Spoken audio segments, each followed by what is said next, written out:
Derek Carr benched by Raiders. Could he reunite with Dennis Allen in New Orleans? So this might be something. Las Vegas Raiders head coach Josh McDaniels announced Wednesday that quarterback Derek Carr has been benched for the rest of the season, with Jarrett Stidham to start in his place and Chase Garbers promoted to backup.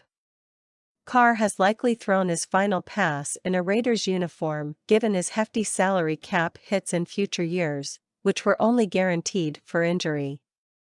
Sidelining Carr at this stage protects the Raiders from owing Carr much money in the 2023 offseason, giving them an opportunity to move on.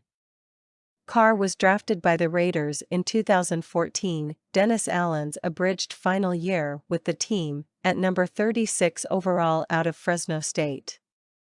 Now he's the New Orleans Saints head coach. Could the Saints make a move for Carr in the months ahead and get them together in New Orleans?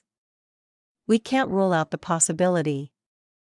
The Raiders will be left with about $5.6 million in dead money should they move on from Carr before February 15, saving more than $29.2 million against the salary cap. However, more than $40 million will become guaranteed for 2023 and 2024 if Las Vegas chooses to hold on to Carr after that date.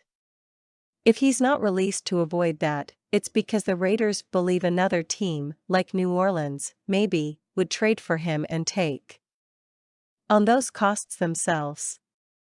Jameis Winston is the only Saints quarterback under contract for 2023, but it feels like that ship has sailed and that it might only be a matter of time until they part ways with him.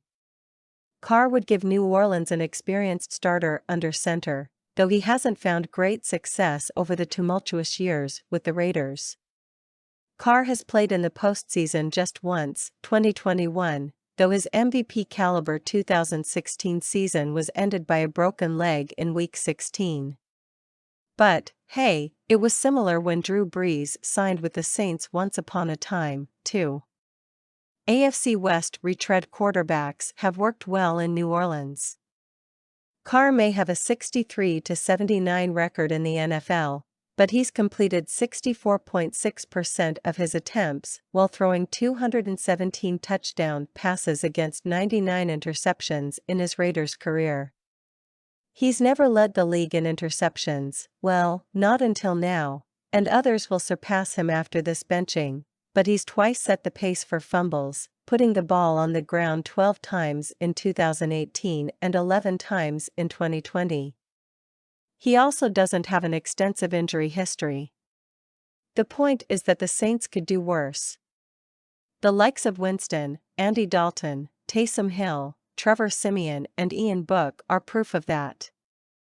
The Saints haven't been able to find a franchise quarterback after Brees hung up his cleats, and making a move for Carr is exactly what we should expect them to do. The question is whether other teams try to outbid them.